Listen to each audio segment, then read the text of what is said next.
अथ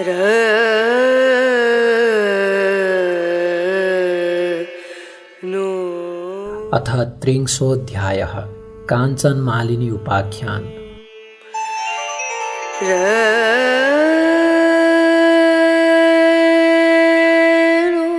हे कुमारजी, तपाईका मुखारविन्दबाट हिजो मैले सुलोचनाको सकल वृत्तान्त भलीभाँति सुने। उनी जन्मेदेखि पुण्यात्मा थिइन्। हुन सक्छ उनी उनको पहिलेदेखिको जन्महरूदेखि नै नारायणको तपस्या गर्दै आएकी हुँदी हुन्।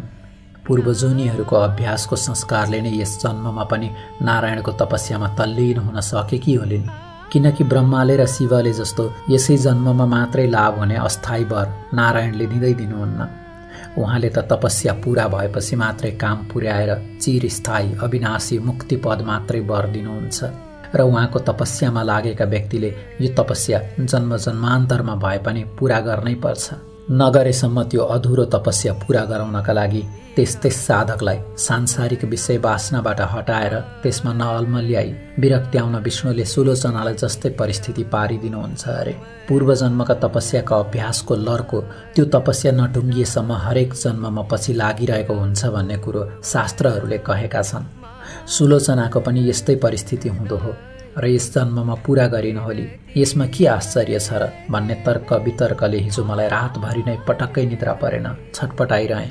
तसर्थ पूर्व जन्महरूको धर्मको संस्कार पनि पटक्कै नरहेका, यस जन्ममा पनि उग्र अनि अति निन्द्य पापै पाप मात्र गरेका भयङ्कर पापीजन पनि उमेर ढल्केपछि बाँकी जीवनभर ती दुई प्रख्यात त्रिवेणी मध्ये कुनै एकमा रहेर नियमपूर्वक नित्य त्रिवेणी स्नान, मकर स्नान, स्वस्थानीको व्रत पूजा गर्ने जनहरू ती उसका त्यस्ता उग्र पापहरूबाट छुटेका छन् कि छैनन्?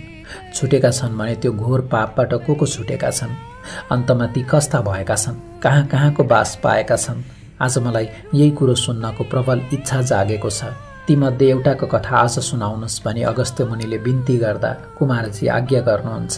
हे अगस्त्य मुनि, सुलोचनाको त्यो अद्भुत दिव्य कथा तिमीले हिजो सुनिसक्यौ। अब आज तिमीलाई म काञ्चन मालिनी नामकी एउटी श्रेष्ठ अप्सराको अत्यन्त राम्रो कथा सुनाउँछु। सावधान भएर सुन।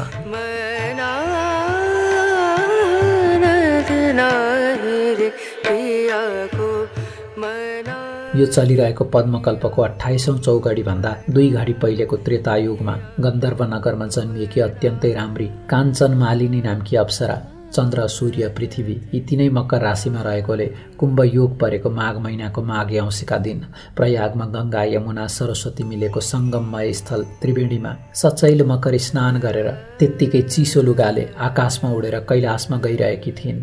अत्यन्त तेजस्विनी, सुन जस्तो वर्ण, ढिस्केको नितम्ब, लाम्चा लाम्चा आँखा, पूर्ण चन्द्रमा जस्तो चहकिलो अनुहार, लामा लामा केश, ठडिएका गोल गोल स्तनहरूले शोभिएकी कुच्चिन अर्थात् सुनको मसिनो धागो जस्तै तारले बुनेको चिनिया सारी र चौबन्दी चोलो टम्म मिलाएर आङमा लगाएकी, नुहाउँदा आँचल कम्मरमा कसेकी, छातीमा चौबन्दी चोलो भुक्किएकी, अति राम्री उसलाई आकाशमा उडेर गइरहेकी देखेर तल हिमालयको कन्दरामा रहने पहाड जस्तै अग्लो कुरूप कुनै बुढो राक्षसले उनलाई देख्यो र भन्यो, हे कमलका फूलको कोपिला जस्ता आँखा भएकी कल्याणी, तिमी को हौ? तिमी कहाँबाट आइरहेकी छेउ? तिम्रो लुगा किन चिसै छन्? तिम्रो चुल्ठो किन भिजेकै छ? हे सुन्दरी, कहाँबाट आएकी हौ? तिमीमा यो उड्ने शक्ति कसरी भयो? अनि हे कल्याणी, कुन पुण्यले तिम्रो यो शरीर यति तेजिलो भएको हो? यो यस्तो अत्यन्तै राम्रो मनोहर रूप कसरी भयो? हे सुलोचने, राम्रा आँखा वाली, तिम्रो चिसो लुगाबाट मेरो टाउकोमा झरेको पानीको थोपाले हे भद्रे सधैँ क्रूर रहने मेरो मन एकाएक शान्त भयो। यो जलको छिटाको यस्तो महिमा के हो? यो कुरो मलाई बेली विस्तार गरेर वर्णन गर, किनकि मलाई तिमी अत्यन्त शीलवती लागिरहेकी छौ। यसकारण तिम्रो आकृति गुणहीन हुन सक्दैन।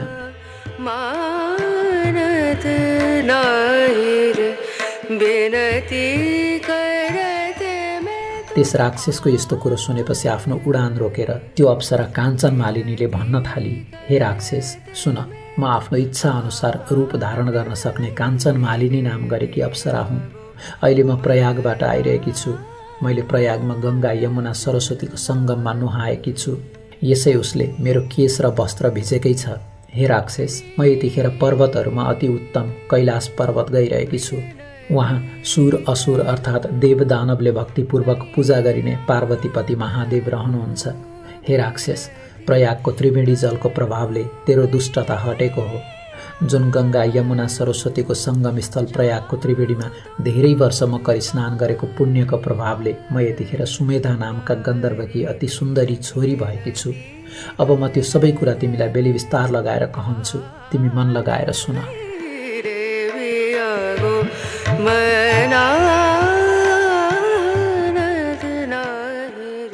यस पद्मकल्पको 26औं चौघडीको त्रेतायुगमा म अजनाब देश अर्थात् अचेलको भारतवर्षमा रहेको कलिङ्ग देशको कलिङ्गाधिपति राजाकी परी जस्ती सुन्दरी रखौटी यवनीबाट जन्मेकी हुनाले रूप र सुन्दरताले शोभिएकी अनि आफ्ना सुन्दरताको मदले घमण्डिएकी परम सुन्दरी नामकी बेश्या थिए। त्यस कलिङ्ग नगरमा त्यतिखेर म अरू समस्त सुन्दरीहरूको शिरोमणि यानि अग्रणी थिएँ।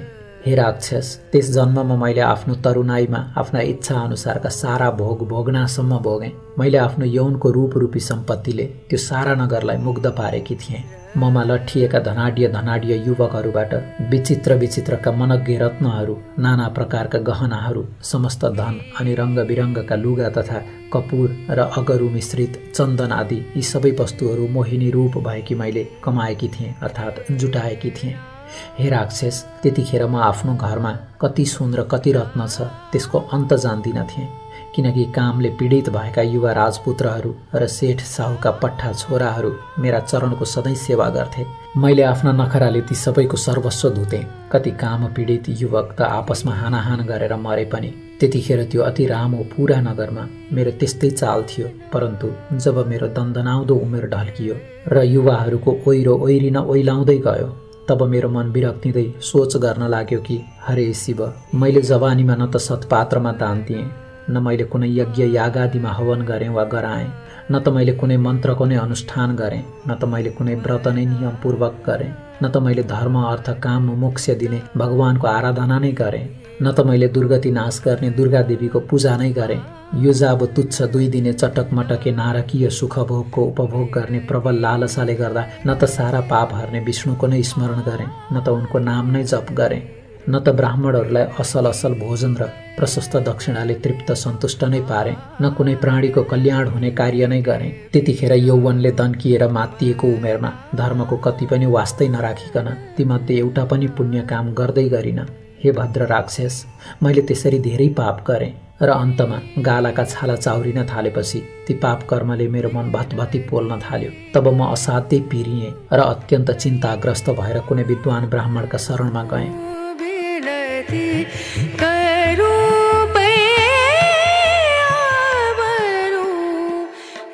ती ब्राह्मण देवता गुरुकुलमा बसेर आश्रमको नियम पालन गरेर घन जटा सार स्वर सहित पढ्नुपर्ने ऋग्वेद, यजुर्वेद, सामवेद, अथर्ववेद यी 4वटै वेदका अनि 6 वेदाङ्ग शास्त्र अर्थात् पढ्दा अनुशासन सिकाउने शिक्षा शास्त्र, वेदका शब्द सिद्ध गर्न सिकाउने व्याकरण शास्त्र, ग्रहहरूको गतिविधि सिकाउने ज्योतिष शास्त्र, वेदका शब्दको अर्थ बताउने निरुक्त शास्त्र, वेदको लय सिकाउने छन्द शास्त्र अनि 6 दर्शन शास्त्र अर्थात् ठिक बेठिक निर्णय गर्न सिकाउने न्याय दर्शन, आत्माबारे बोध गराउने वेदान्त दर्शन, प्रकृति पुरुषबारे विवेचना गर्ने सांख्य दर्शन, कार्यलाई देखेर कारण पत्ता लगाउन सिकाउने वैशेषिक दर्शन, वेदविहित कर्म नै धर्म हो भनी सिद्ध गर्ने पूर्व मीमांसा दर्शन, ब्रह्म नै ईश्वर हो भनी प्रतिपादन गर्ने उत्तर मीमांसा दर्शन, यी 6 दर्शन र चित्तवृत्तिलाई रोकेर चित्तलाई एउटै वस्तुमा अडियाइ राख्न सिकाउने योग दर्शनका 8 अङ्ग यानि इन्द्रियका पछि मन नदौडाउनु नै यम,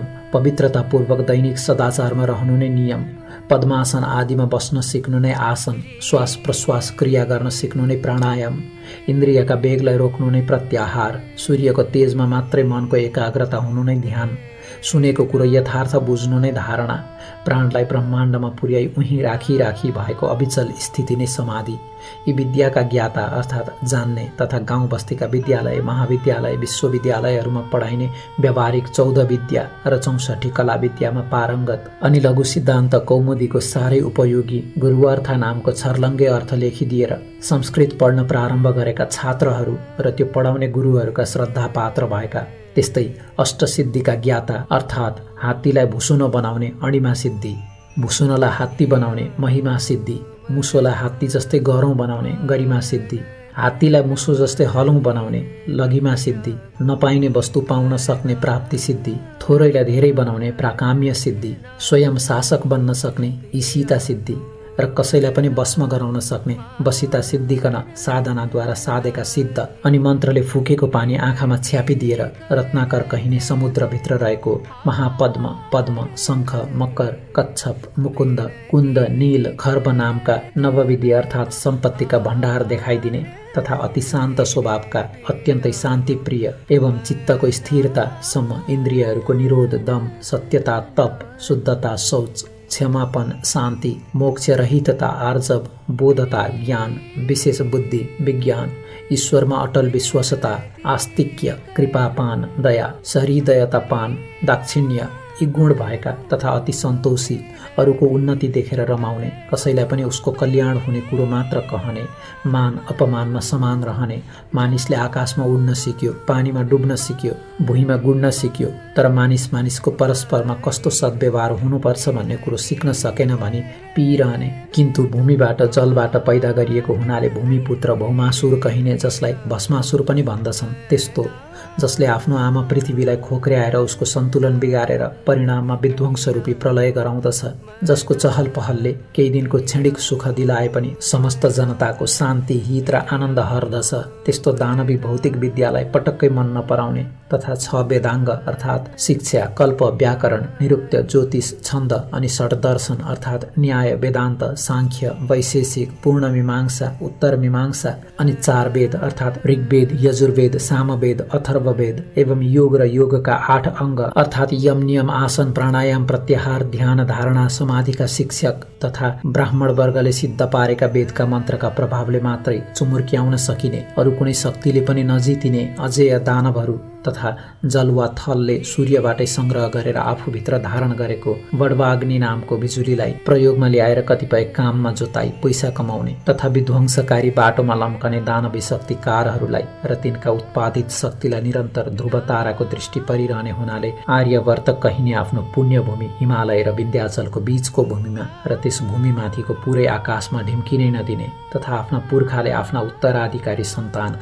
ब्राह्मण वर्गलाई मात्र ती मन्त्र सिद्ध गर्ने शक्ति थाँती छोडेर गएका वेदका मन्त्रहरूलाई सिद्ध पार्न आफ्ना शिष्यहरूलाई उक्साइरहने अनि तिनको बुद्धि तिखार्नलाई गायत्री जपको महिमा बताइरहने, फेरि पृथ्वी, जल, तेज, वायु, आकाशको सामूहिक शक्ति समूह नै ब्रह्म हो भनेर जानिराख्न सधैँ पाञ्चायनको पूजा गर्न लगाउने, सूर्य उत्तरायण हुँदा 108 मिनेट दिन बढ्छ र सुमेरुमा पुगेर 2-4 दिन उसलाई परिक्रमा गरी सूर्य दक्षिणायन हुँदा 108 मिनेट नै दिनमान घट्दछ भन्ने स्मृति बोधका लागि 108 दानाको रुद्राक्षको वा कुनै मालाका गायत्री जप गर्न लगाउने अनि मैले भनेका यी कुरा नमानेर सूर्य उदाउँदा भाग्ने, सूर्य अस्ताउँदा जाग्ने, अन्धकार झैँ जागेको दानवी विलासिताको चमक दमकमा लट्ठी वेद पढ्न एवं उसका मन्त्र सिद्ध पार्न छोड्यौ र उसको लर्को लायौ भने कल्पान्तैसम्म ती दानवहरूको दास बनेर अनि सारा आर्यवर्तका जनतालाई पराधीन पारी उनका अप्रत्यक्ष दास बनाई ती दानवका डरले निरन्तर थरथर थरथर काम्दै उसका बसमा रहनु पर्ला भनी बारम्बार सम्झाइरहने। यदि तिमीहरूले आफ्नो ब्राह्मणत्वको त्रिकालदर्शी जस्तै कपाउने शक्तिलाई थामिराख्न सक्यौ भने कुनै पनि अरू शक्तिले तिमीहरूलाई केही नाप्न सक्दैन। न त शोषकहरूले शोषण नै गर्न सक्दछन्, न त शोषण गर्ने आवश्यकता नै पर्छ। बाहिरी प्रबल शक्तिको डर नभएपछि शासकहरू पनि ढुक्कसँग शासन गर्छन्। जब ब्राह्मण वर्गले आफ्नो धर्म छाड्दछ तब देश भाँडिन्छ। जबसम्म ब्राह्मण वर्गले आफ्नो धर्म थामिराख्छ तबसम्म देशमा सुख शान्ति बनिरहन्छ भनी आफ्ना शिष्यहरूलाई सम्झाइ बुझाइरहने ती राजनीतिका खग्गु, धर्मशास्त्रका खप्पिस अनि तन्त्र मन्त्र जन्त्र, टुना टोड्का, जादु चटक, झारफुक, धामी झाँक्री, ओखतिमुलो गर्नमा निपुण अर्थात् गणेशजीको मन्त्र विधिपूर्वक जपी सिद्ध पारी सिद्धि प्राप्त गरेकाले सदा कल्याणकारी, सकल भारतीय अध्यात्म विद्यामा धुरन्धर किन्तु प्रारम्भमा सुखकारी भए पनि परिणाममा जगत विध्वंसकारी विकसित भौतिक विज्ञानको कट्टर विरोधी तथा सधैँ जलथल नभमै शान्ति नै शान्ति चाहिने एकदेव उपाध्याय नाम गरेका ती नैष्ठिक ब्राह्मण त्यसै राज्यका राजा अर्थात् मेरै बाबुका राजगुरु थिए।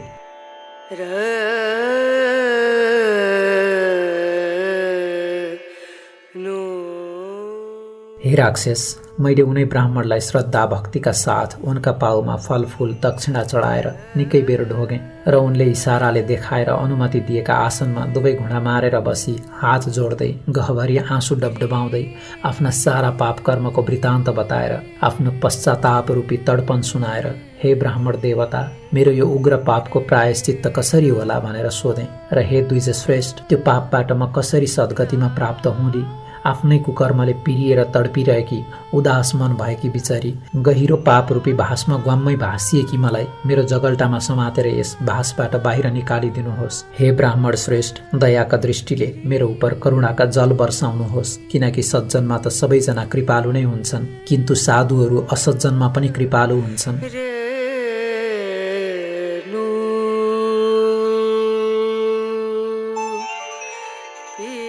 मेरो यस्तो विनम्र प्रार्थना सुनेर ती दयालु ब्राह्मणले मेरा उपर कृपा गर्नुभयो र सबै धर्मले भरिएको तथा मलाई अति प्रसन्न पार्ने यस्तो कुरा भन्नुभयो।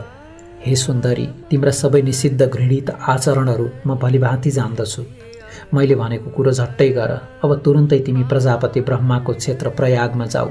उहाँ गएर त्यहीँ रहेर सधैँ गङ्गा यमुना सरस्वती नदीको सङ्गम त्रिवेणीमा नुहाउने गर। विशेष गरेर मकर राशिमा सूर्य रहेको बेला त्रिकाल स्नान गर्ने गर। त्यसै स्नानको पुण्य फलले तिम्रो सबै पाप नाश हुन्छ, किनकि जसले तिम्रो पाप नाश होस् त्यस्तो अर्को उपाय म देख्दिनँ। तीर्थमा गर्ने गरेको स्नानलाई ऋषिहरूले ठुलो प्रायश्चित्त बताएका छन्, किन्तु हे सुन्दरी, तीर्थस्थलमा मनले पनि अशुभ कर्मलाई त्यागिदिनुपर्छ। हे सुमुखी, नित्यको प्रयाग स्नानले पाप खारिएर शुद्ध पवित्र भएकी तिमी मरेपछि पक्कै नै स्वर्ग जानेछौ। प्रयागराजको सङ्गमको स्नानले मात्रै पनि मनुष्यहरूलाई स्वर्ग प्राप्त हुन्छ, यसमा कुनै संशय छैन। हे सुन्दरी, प्रयागराज तीर्थमा गरिएको पापलाई छोडेर अरू ठाउँमा गरिएको सारा पाप प्रयागको त्रिवेणीमा नुहाउनाले तुरुन्तै त्यसै क्षणमा नै बिलाउँछ, अर्थात् नाश हुन्छ। हे सुन्दरी, यसबारेमा एउटा अचम्मको उपाख्यान सुन।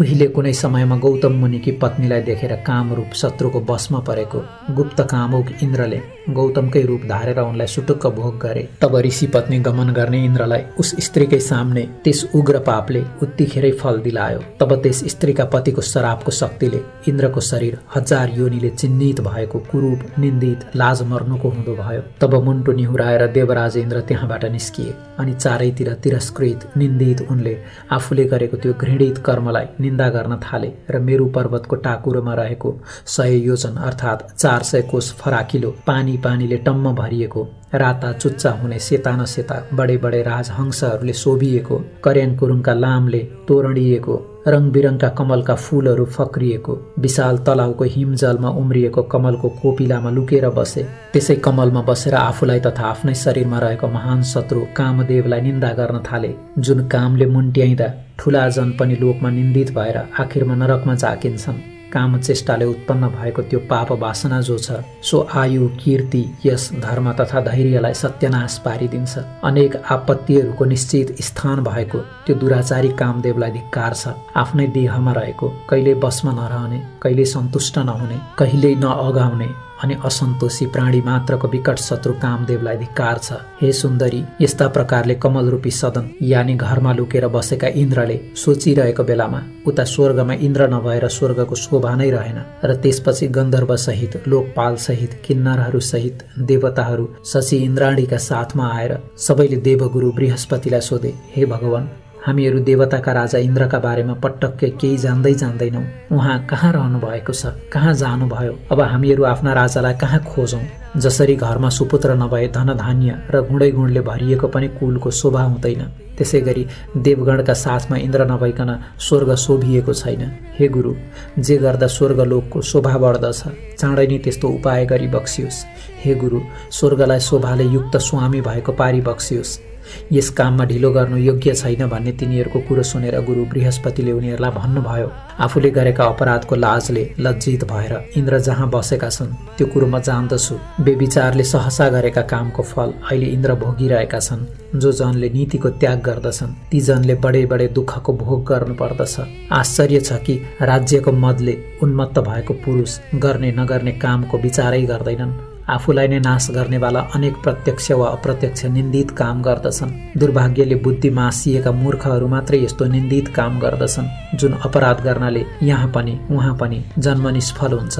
हे सुरगण हो, अब हामी त्यहाँ जाउँ जहाँ ती इन्द्र लुकेर बसेका छन्।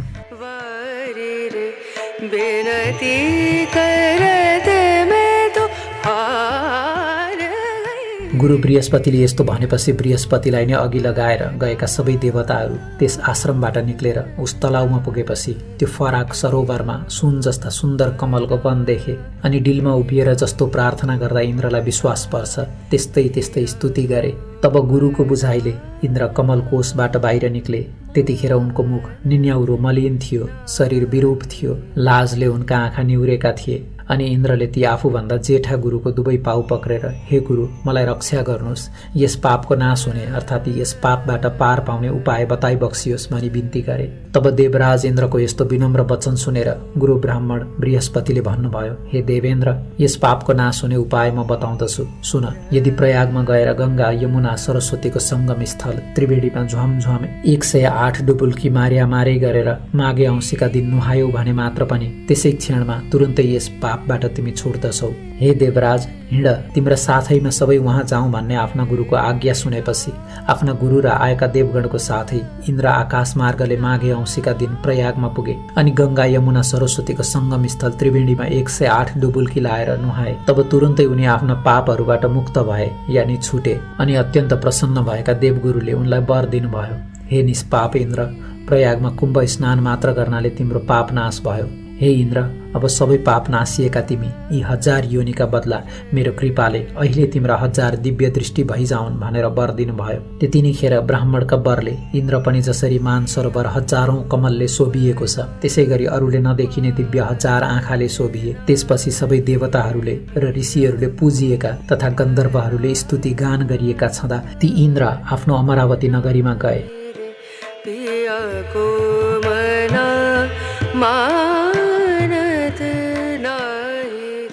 हे सुन्दरी, त्यस्ता प्रकारले प्रयागको त्रिवेणीमा माघे औँसीमा नुहाउनाले त्यस्तो पापी इन्द्र तुरुन्तै पाप सखाप भएका भए। त्यसकारण हे कल्याणी, आफ्नो उग्र पाप नाश गर्न चाहने हे सुन्दरी, अब तिमी तुरुन्तै आफ्नो समस्त पापको विनाश गर्नका लागि तथा अचल स्वर्ग वा कैलाशवास प्राप्तिका लागि त्यो देवताहरूको पनि सेवा गरिएको प्रयागको त्रिवेणीको संगममा जाऊ। र आज पौष शुक्ल एकादशी हो। आजको 5 दिनमा पौष शुक्ल पूर्णिमा आउँदछ। त्यस दिनदेखि नै प्रातः क्रिया सकी हात गोडाका नङ काटी त्रिवेणीमा नुहाई धुवाई शुद्ध पवित्र भई हविष्य वस्तु मात्र दिनौ 1 छाक खाई त्यहाँका तीर्थ पुरोहितहरूलाई सोधी उनले भने वा अराए बमोजिम गरी नियमपूर्वक त्रिवेणीमा त्रिकाल स्नान गरी सौभाग्य दिने, सौभाग्य बढाउने, पाप सखाप गराउने, स्वर्गवास दिलाउने, स्वस्थानी देवीको व्रत बसी माघ शुक्ल पूर्णिमाका दिन देवीको उद्यापन पूजा सक्ने गरी उसै बीचमा नै मकर राशिमा सूर्य सरेको दिन परे माघे संक्रान्तिदेखि फागुन संक्रान्ति नलागेसम्मका दिनहरूमा त्रिवेणीमा माघ स्नान अर्थात् मकर स्नान श्रद्धा भक्तिपूर्वक ओम नमो भगवते वासुदेवाय यो मन्त्र जप्दै गर्ने गर। स्वस्थानी देवीको कृपाले र प्रयागको त्रिवेणीमा माघभरि मकर स्नान गरेको पुण्यले तिम्रो सारा पाप नाश हुनेछ र निष्पाप भए कि तिमीले अन्तमा सदाका लागि कैलाशवास वा स्वर्गवास पाउनेछौ भन्ने यस्तो त्यो इन्द्रको वृत्तान्त सहितको मंगलकारी वचन ती ब्राह्मणको मुखबाट सुनेर मैले उत्तिनै खेर हतारिँदै उनका गोडामा ढोगेर आफ्ना सबै बन्धुजनलाई, दास दासीलाई अनि ऐश्वर्यशाली आफ्नो घरलाई, त्यति मात्र होइन, हे राक्षस, सकल भौतिक भोगका विषयलाई प्रत्यक्ष विषको घाँस जस्तै ठानी चटक्क त्यागेर अनि आफ्नो शरीरलाई पनि क्षणभङ्गुर अर्थात् केही दिनपछि नै अवश्य नाश हुने ठान्दी छँदा म ती ब्राह्मणको घरबाट फुत्त निस्किएँ र नरक रूपी समुद्रमा जाकिने भयंकर अन्तस्करणको आगोले हृदयमा भतभती पोलिए कि मैले। हे राक्षस, तब त्यहीबाट सरासर प्रयागमा गएर ब्राह्मणले बताए जस्तै गरी श्री स्वस्थानी देवीको व्रत पूजा र माघभरि नै त्रिकाल अर्थात् बिहान मध्याह्न साँझ नियमपूर्वक गंगा यमुना सरस्वतीको संगम स्थल त्रिवेणीको जलमा श्रद्धा साथ पटक्कै पिसे ओम नमो भगवते वासुदेवाय जप्दै 108 डुबुल्की मारेर मकर स्नान गर्ने गरे।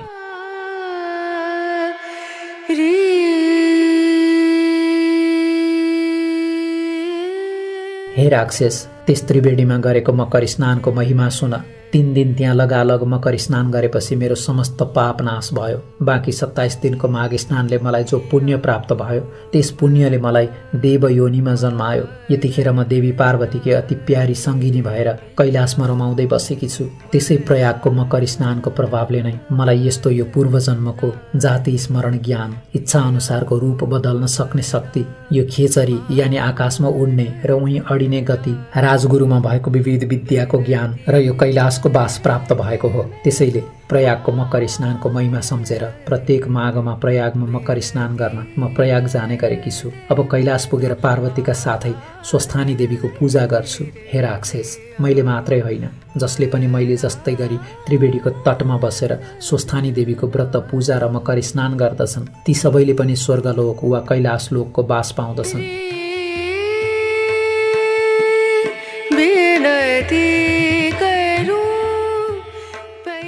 यति आफ्नो पूर्व चरित्रको वृत्तान्त बखानेर फेरि काञ्चन मालिनीले, हे राक्षस, आश्चर्यचकित भएका तिमीले मलाई जो सोध्यौ त्यो मैले तिम्रो प्रसन्नताका लागि आफ्नो घटेका सबै घटना सुनाएँ। अब तिमी पनि मेरो प्रसन्नताका लागि आफ्नो पूर्व चरित्र बताऊ। कुन कर्मले तिमी अति विरूप र अत्यन्त डरलाग्दा भएर जन्मिएका छौ?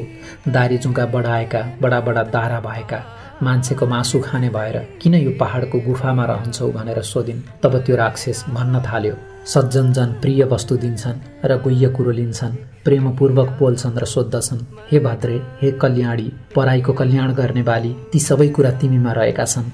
हे बामलोचने सुन्दरी, तिमीले मलाई निश्चय नै कृपा गर्यौ, यो कुरो म मान्दछु। हे भद्रे, हे कल्याणकारिणी, मेरो यो क्रूर कर्मको निवारण तिमीबाट नै चाँडै हुन्छ। यसकारण मैले जो स्वयं पाप गरेको छु अब त्यो सब तिमीलाई म सुनाउँदछु। सज्जनलाई दुःख निवेदन गरेपछि तब ती सुखी हुन्छन्। हे पातलो कम्मरवाली सुन्दरी, अब मेरो वृत्तान्त सुन।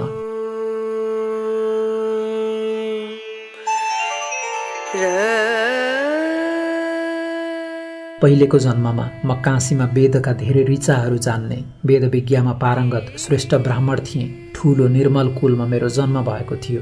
हे सुन्दरी, त्यतिखेर मैले दुराचारी राजाहरूले, शूद्रहरूले अनि वैश्यहरूले गरेका डरलाग्दा निन्दित दानका वस्तुहरू पनि काशीमा बसेर दान लिएँ। प्रायः धेरैपल्ट धेरै नै निषेध गरिएका घृणित दान पनि लिएँ अनि चाण्डालहरूले गरेको कुत्सित दान पनि लिन मैले पछि सरिन। यहाँसम्म कि किसानहरूले बजारमा किन्नै पर्ने तर पसलेले 100मा किनेको वस्तुलाई करै करको भारी बोकाएर 300मा किसानलाई बेच्ने अनि किसानले उब्जाएको खाद्यान्न वा खाद्य वस्तु किन्दा चाहिँ सुक्ती, घट्ती, ढुलाई, कोठी, कुसिद, नगर प्रवेश कर कटाएर 100को उसको माललाई 60मा किनेर समस्त किसानलाई किङ्रिङ्याएर उत्तम खेती, मध्यम व्यापार, उद्यम चाकरी भन्ने बृहस्पतिको नीतिलाई पर्लक्क पल्टाएर उत्तम चाकरी, मध्यम व्यापार, अधम खेती बनाउने शुक्राचार्यको नीतिलाई अँगालेर किसानहरूलाई हलनटट्टु बनाउने अनि साधु सज्जनलाई सताउने तात्कालीन हल्लुडबाज हुलियाहरूको पार्टीवादी सरकारको पार्टी शासकले धाक देखाउन गरिएको त्यो किसान शोषिएको पापले मुछिएको द्रव्य दान लिन पनि पछि परिन र दान लिएर पनि फुर्किन छोडिन। तथा अरू पनि म लोभीले त्यहाँ कति अनेक पाप गरेँ जहाँ मैले जो नगरेको पाप कर्म छ त्यो छैन होला। हे सुन्दरी, मैले त्यस पुण्य क्षेत्रमा गरेका अरू पाप कर्म पनि सुन। त्यस अभिमुक्त वाराणसी अर्थात् वरुणा र असी नदीको बीचको क्षेत्रमा गरिएको एक रत्ती पनि जो पाप छ त्यो पाप त मेरु पर्वत समान ठूलो हुन्छ। मैले उसै जन्ममा कति पनि धर्मको सञ्चय गरिन। हे सुन्दरी, तब त्यसरी त्यहाँ धेरै समय बितेपछि म उही नै मरेँ। अभिमुक्त वाराणसीको प्रभावले म नरकमा गइन। अभिमुक्त क्षेत्रमा मरेको कोही पनि पापी नरकमा जाँदैन, किन्तु अभिमुक्त क्षेत्रमा गरिएको कुनै पनि पाप वज्र समान दृढ रही ननासिने हुन्छ। त्यसैले वज्रलेप पापको प्रभावले हिमालय पर्वतमा भयानक अतिशय दुष्ट पापी राक्षस भएर मेरो जन्म भएको हो।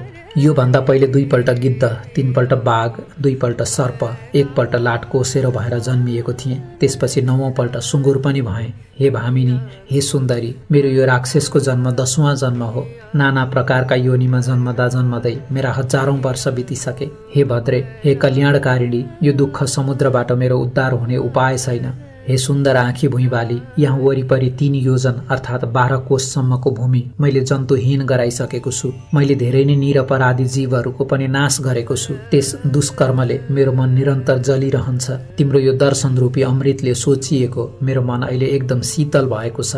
तीर्थहरूको शुभ फल त कुनै समयमा गएर फल्छ, तर सज्जनहरूको समागम अर्थात् भेट त तुरुन्तै फल्छ। त्यसै उसले बुद्धिमानहरू सत्सङ्गतिको प्रशंसा गर्दछन्। मेरो मनमा भएको यो सबै आफ्नो दुःख मैले तिमीलाई बताएँ। यस्तो कोही बिरला कोटी नै सज्जन होला जसलाई अरूको दुःख सुनेर आफ्नो अन्तरात्मा खिन्न नहोस्। यस बारेमा उचित कुरो तिमी स्वयं जान्दछौ। त्यसै कारण अब यसभन्दा परतिर म केही पनि भन्दिनँ। म हर हमेसा यस दुःख सागरबाट कसरी पार पाउँछु भन्ने कुरा सोचिरहन्छु। सज्जनहरूको समागम सबैको उपकार गर्ने हुन्छ। के क्षीर समुद्र केवल हाँसलाई मात्र दुध दिन्छ र के बकुल्लालाई दिँदैन?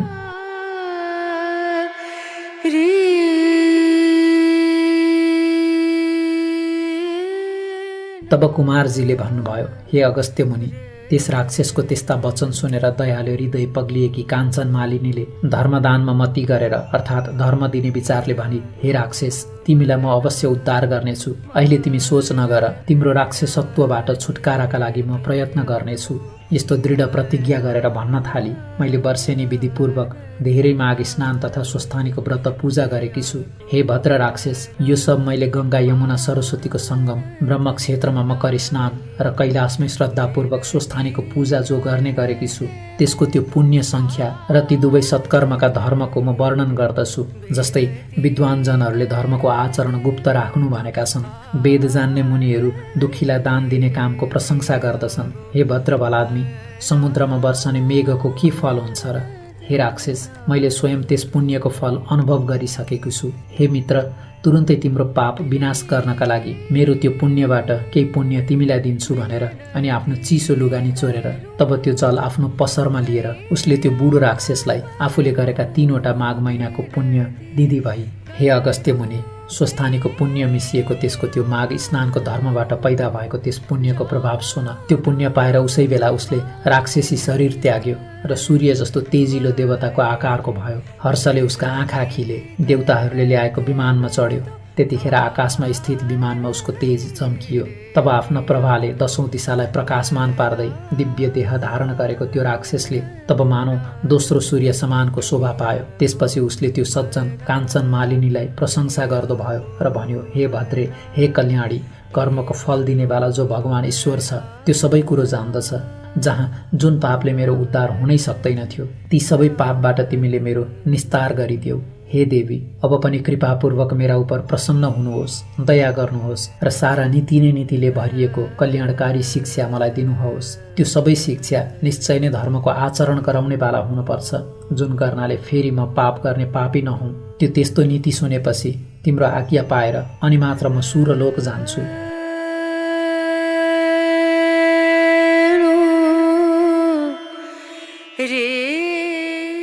हे अगस्त्य मुनि, त्यो राक्षसले भनेको प्रिय धर्ममय त्यस्तो वचन सुनेर अत्यन्त प्रीतिपूर्वक त्यो काञ्चन मालिनी उसलाई धर्मनीति सुनाउन थाली। हे दिव्य देहमा परिवर्तन भएका राक्षस, अब तिमी हमेशा धर्मको सेवन गर, प्राणी हिंसा त्याग, महात्माहरूको सेवा गर, कामदेव रूप प्रबल शत्रुलाई जित, अर्काको दोष गुणको चर्चा पटक्कै गर्न छाडेर साँचो बोल्ने गर, हरिको या हरको हर दिन पूजा गर्ने गर।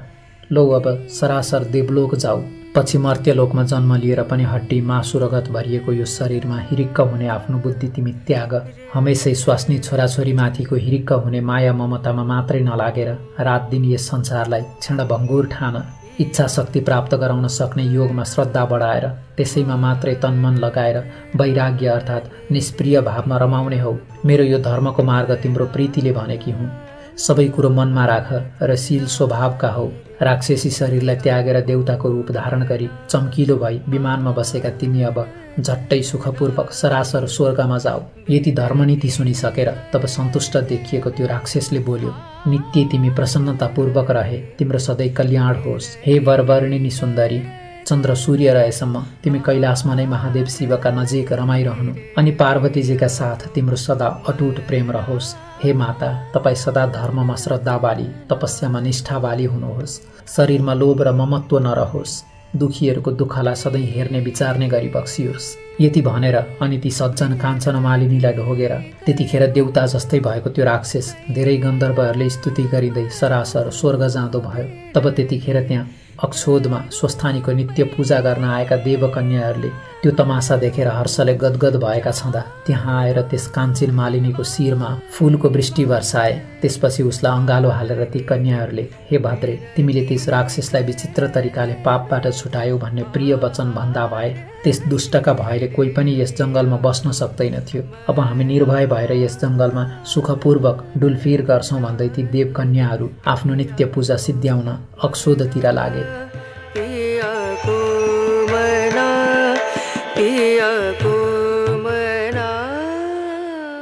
हे अगस्त्य मुनि, तिनीहरूको त्यो त्यस्तो कुरो सुनेर काञ्चन मालिनी अत्यन्त खुसी भई। तब त्यो सती काञ्चन मालिनी उसै दानले कृतार्थ हुँदी भई र स्वस्थानीको नित्य पूजा गर्नका लागि कैलाशतिर उडी। उड्दा हुँदी गन्धर्व कन्या त्यो श्रेष्ठ काञ्चन मालिनी परी त्यस राक्षसलाई उसको त्यो राक्षस योनिबाट छुटाएर तुरुन्तै आकाश मार्गले उडेर कैलाश जाँदा आफूले गरेको परोपकारले गर्दा अत्यन्त प्रसन्न भई।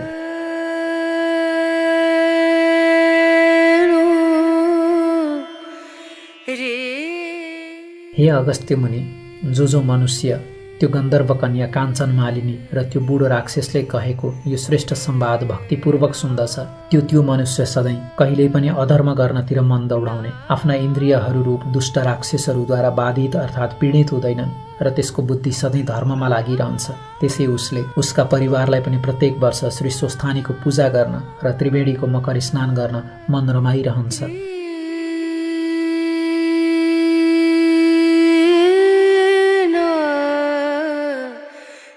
इति श्री स्कंद पुराणे केदारखण्डे माघ महात्म्ये कुमार अगस्त्य संवादे श्री स्वस्थानी परमेश्वर्य व्रतकथायां काञ्चन मालिनी कैलासगमनं नाम 30 अध्यायः।